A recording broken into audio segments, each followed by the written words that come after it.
Grow, Sell, and Retire is the podcast for the lazy overachiever. B.D. Dalton, author of True Gravity and Grow, Sell, and Retire, is here to give you his 25 years of secrets, tips, and systems to take your business to the next level. This is your chance to find out what is working in sales, marketing, and running your business. If you stop learning, you stop burning. Now, here's your host, BD, with today's GSR podcast. Hey everybody, BD Dalton here from the Grow, Sell, and Retire podcast, bringing you another interview from the Retire and Inspire One book. This is my interview with Andrew Middleton. We are talking about Indy. I'm not done yet. This is looking at retirement in a different way, because Grow, Sell, and Retire is what we're all talking about. And retirement doesn't have to mean that I'm just packing everything up and leaving the office and packing all my stapler and everything else into my books and leaving. This is, how do you look at your life? How do you look at your expenditures? How do you look at what your community looks like? So we're going to talk through Andrew's ideas around I'm not done yet. He has a method that he's built called Clarity that takes everything into account on audits, from your family and friends to your money to your health, and also kind of where you're going. We're going to talk about building checklists of things that you want and don't want. This is a great little interview that makes sure that you have the opportunity to sit back and build a life so that when you're looking back towards your retirement or forward towards your retirement, you can say, you know what, I'm not done yet. I still want to do this. I want to go out and get another degree. I want to go out and build another company. I want to go dedicate time to this in my community. So Grow, Sell, and Retire podcast, helping you become that lazy overachiever. My interview with Andrew Middleton. Sit back, grab a pencil, get ready to listen, because this is going to help you retire and inspire. I'm not done yet.co.uk. That's awesome. How did you get there? What took you down that road of I'm not done yet? Well, this has been a bit of a journey. It started a long time ago when I noticed that my parents and my grandparents just didn't retire. So they just carried on working, picking up hobbies, staying very, very active. And they really became role models for me, I guess.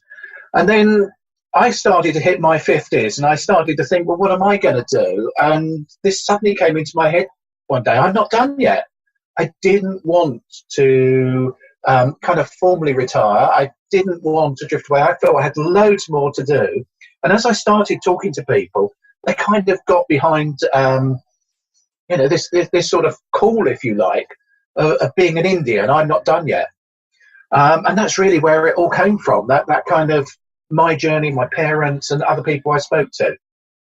And what's the goal besides being kind of cathartic for you to say to yourself, I'm not done yet and I'm proving it, and having that passion, what do you want to be able to give to your readers, to your listeners, your followers, the people you coach and things like that? What do you want them to be able to say to themselves along the lines of I'm not done yet?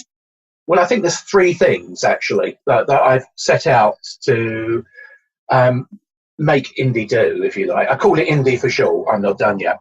Yeah. The first thing is I think it's very valuable to have a term that you can call yourself and that people recognize, a bit like a yuppie, a dinky, but someone gets the fact that you're a kind of an energetic 50, 60, 70, 80-year-old who is really trying to get the most out of life. So the first thing I really are trying to do is to make the term Indy, and I'm not done yet, in sort of normal language use. The second thing is I found that people really value the idea of some role models to look to. And when I first started Indy, I made a huge mistake because the role models I put out there were big role models, people who were in their late 80s and had 3 million Instagram followers. And people were saying, well, that's just not us. And they're untouchable, aren't they? They're so far removed that you can't really assimilate to the. Exactly. And I found that by having people who are closer to home, who maybe have just gone one or two steps further. It acts as a kind of an inspiration point for people who think, yeah, I could do that. I mean, one of the mini case studies I put together was a guy called Charlie who was in his 80s. He left school with no education, and he decided to go and get a degree. And at age 86, he's now got a Bachelor of Arts. So, his view was it's never too late for education. But if he could do it, anyone could do it, if you see what I mean. So that makes a lot of sense. Finding those role models. And then the third area is, as I really got into this and I started talking to people, I found that a lot of people kind of hit a crisis point. And it wasn't normally at the point of redundancy or retirement. Sometimes just somewhere in their 50s or 60s, they suddenly said, it's not meant to be like this. And they got a bit stuck and a bit lost. So I've been developing a set of tools to help people unstick themselves, what I call the what next tools. And really, it's to try and provide that help to people to enable them to find a way forward when they do get stuck. Ooh, our listeners love tools. So give us a couple of the what's next tools. Yeah, well, I've got a whole range of tools, but basically they fit into the methodology, starting off with tools to help people with confidence and guilt, because people, that tends to be the first thing that people say, how did I get here? I can't get out of this. What am I going to do? So I've got a whole bunch of tools around, working out where you're going to go. And in the book, the very first thing I say is, it's really worthwhile having a plan and thinking through where you're going to go. Then on the tool set, there are some tools about working out where you want to go. What is it that you want? What is it you don't want? There's also some tools about thinking out where you are, auditing your circumstances, and kind of being a bit fearless in doing that, really being straight with yourself and honest with yourself. Where are you? So, for example, one of the tools is about finances.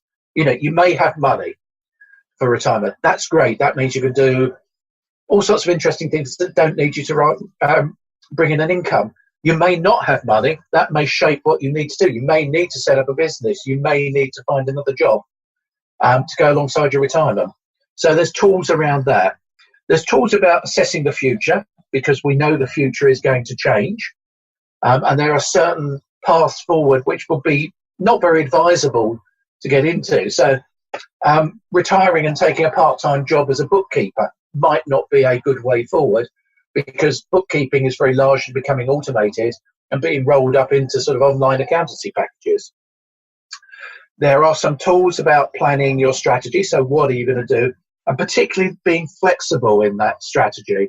So I always say to people, and as part of the approach, build an A, B, and Z plan. The A plan is if it all goes all right.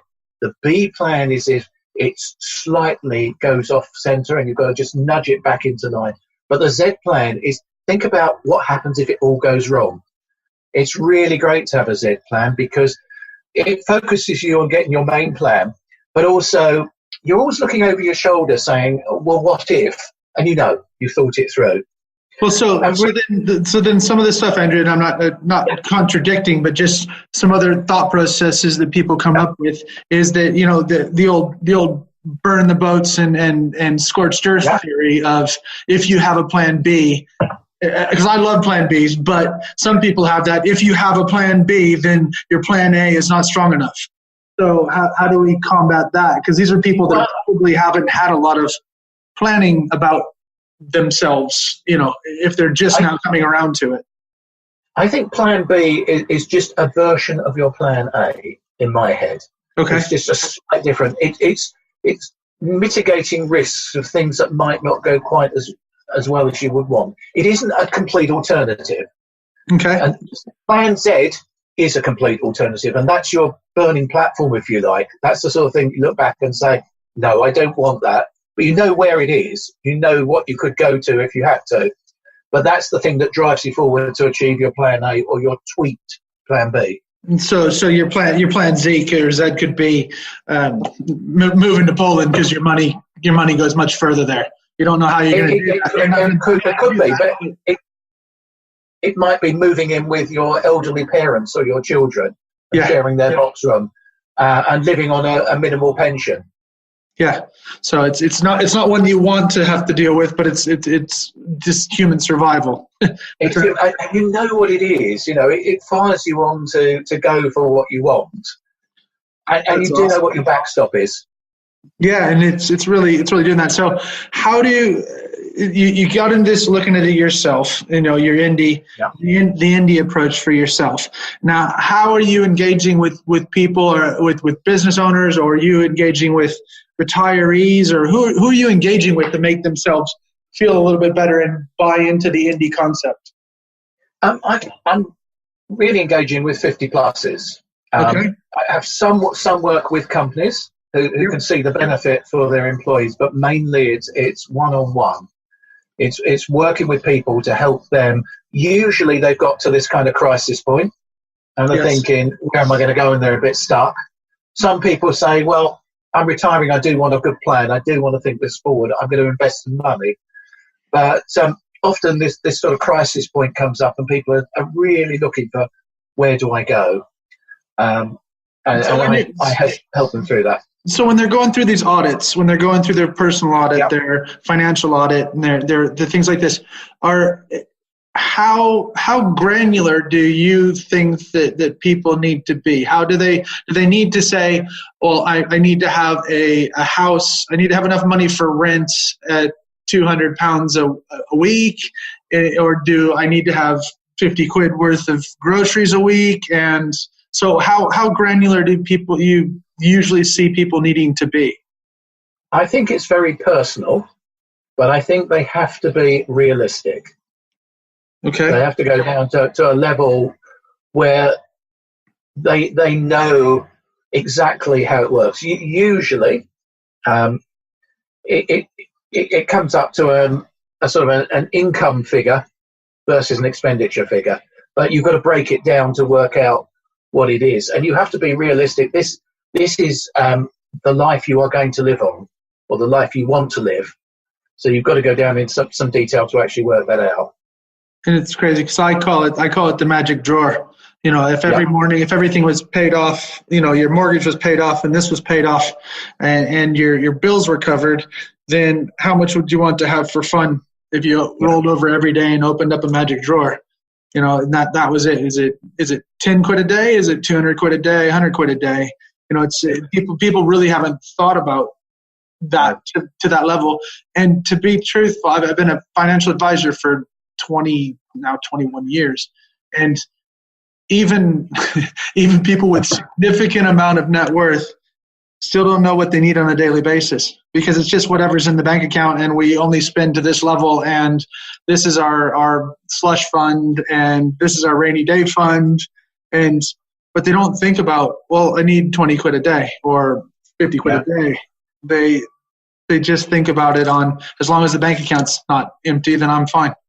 That's crazy. You've got to look at what your expenditure will be, what you need to live, and you've got to look at your debt commitments to see what it is you've got to pay off and where the money's coming from. And that's really what that auditing part is about. And so when people, because we live a Pollyanna lifestyle sometimes, you know, when people put on a little bit of weight, they put on a lot more weight than they thought they did, but they just say I'm a little bit overweight and my jeans are a little bit tight. So how hard is it for these people to take off their rose-tinted glasses? It can be tough. I've got a technique I use with a lot of people. I grew up in the East End of London in the 1960s. And in the East End, at that time, there wasn't a lot of support organisations. And chances are, if you needed, if you did something wrong, what would happen is a member of your family would come and give you a good talking to.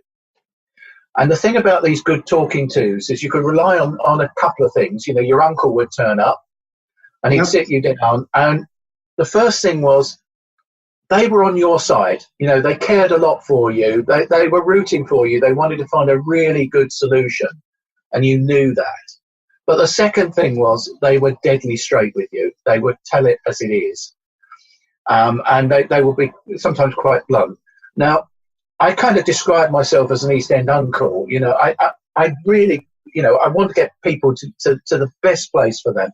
But I do have to be, you know, very honest with them, very, very straight. And there are ways of doing it. It may sound awful that you're being so blunt, but by asking the right sort of questions, using the right sort of techniques, you can take away some of the difficulties in facing up to some of these things. There is no right or wrong in any of this. There's just some implications, which is why on the approach I take, I like to deal with sort of confidence and guilt and feelings up front to get people into a good place before we tackle the audit. I think you found the title for your book, The East End Uncle. The East End Uncle, yes. That would be awesome, because that's and for listeners in the U.S. and around the world, the EastEnders is a soap opera that's over here. That's basically everything bad that happens to everybody in the whole world all happens in one hour of television, and everybody knows the theme tune even if they don't watch the show. So East End, growing up from there, I'm sure there were a lot of hard truths that came through. I think so, but it was about the way that you got support, and I guess in the US, you know, there are similar sort of neighbourhoods like that, where you know where that sort of support was given in that way. Oh yeah, no, you would have been in Italians in Brooklyn and that side. You would have had that. It's that family. You know, they call in the brother that knows, or the uncle that knows, and that's exactly. And they because the family won't tell you because they love you way too much, and everybody loves you, but you got to have some truth. And I think those audits are very, very difficult, and it's really when you start to look at it, whether it's an individual trying to remarry or look at themselves as a you have to look at yourself as a business. You know, as a business, when you look at your financials, when you look at your planning, everything else is, would you buy you? would you buy what you're planning to do? Because if you will, then amen, that's a great thing. But if you're not, then you really have to get back to, well, one is, if you go back to that indie concept, you've got to go back to the drawing board. Got to go back to the planning stages, because it might be tweaks or it might be a full overhaul. Actually, I mean, within the audit process, there's actually 4 audits I do. Money is one of them. I do a health one because, you know, that as you get older, your health is more valuable to you. I do a relationship audit, because having people around you who can support you is really important. And I also do a mindset audit. You know, where are you?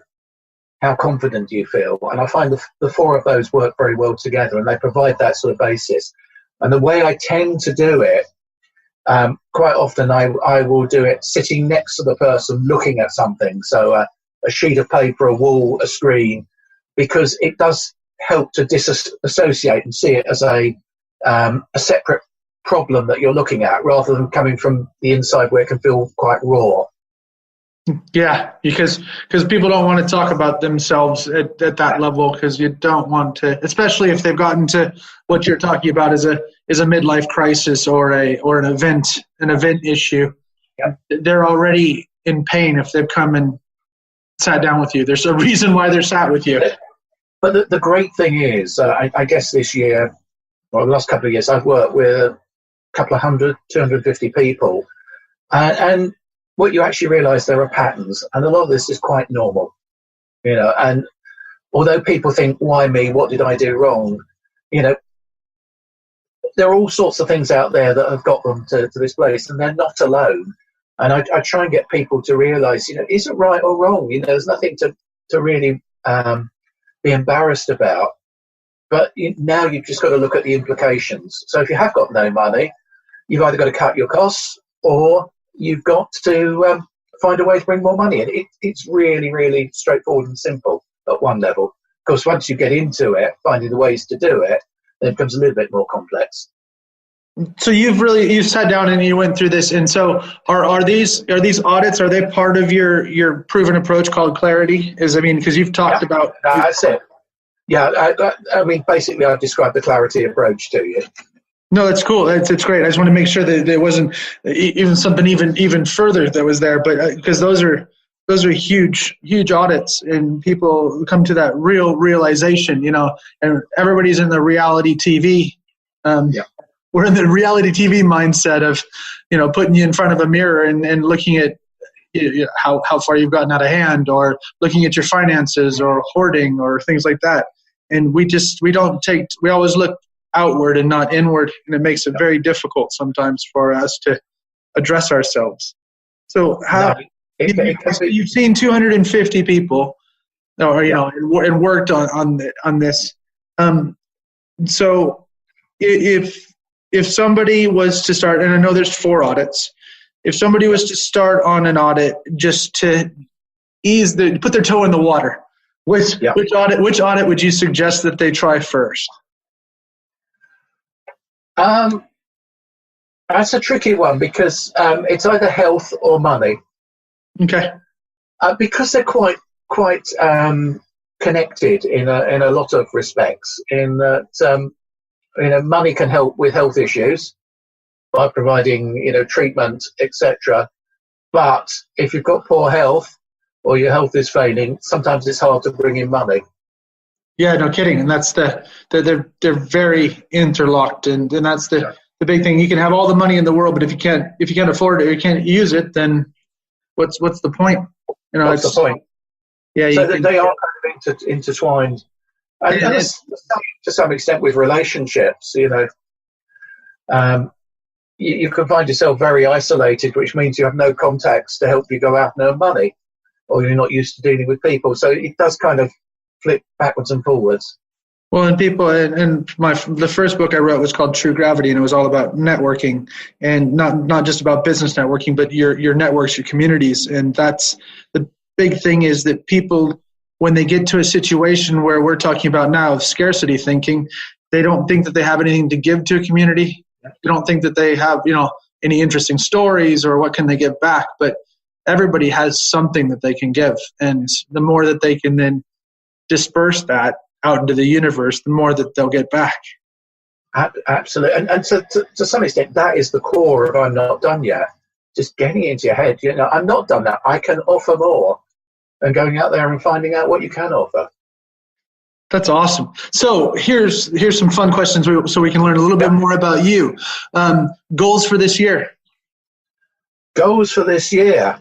I want to make indie a well-known term this year. And also, I just want to put out some awesome content. That's so really awesome content. So how many people would have to know what indie was, what indie meant for you to feel like you had accomplished your goal this year?